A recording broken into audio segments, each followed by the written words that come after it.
ไอ้เจียวหญ้ามาแต่เช้าพี่น้องเอ้ยหนาวกันหนาวจะมันหนาวแห้งซะส่งแล้วก็มาฮอด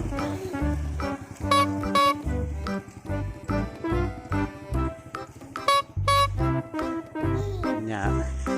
ไปเจียวหญ้าก็มาเด้อกินหญ้าเด้อเร็วหญ้ามาแล้วเด้อ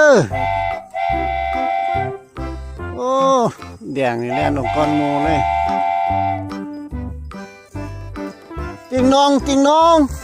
วู้ติงนองว่าเห็นข้ากินแต่หญ้าผู้ใดบุญห้อมแล่นเลยซึ่งนั่นนี่เดี๋ยวว่าเห็นอยู่มาเด้อ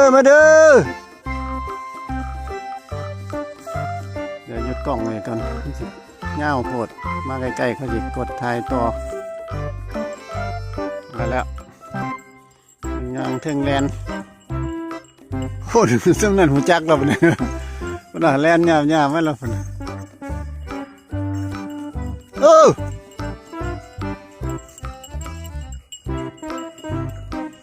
หอดแล้ว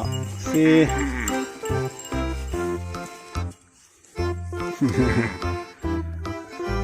แดนบ้านใจห้องอักมาเร็วเขาที่กินเบิดก่อนนี่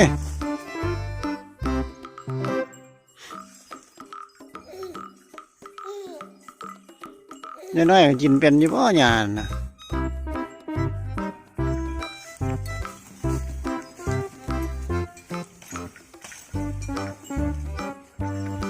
กินลงไปบ้านเนี่ย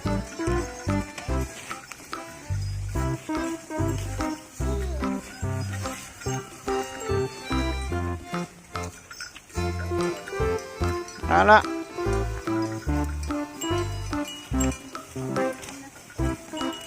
แบ่งให้กินโอ้โหมันใหญ่กว่านี้นะครับ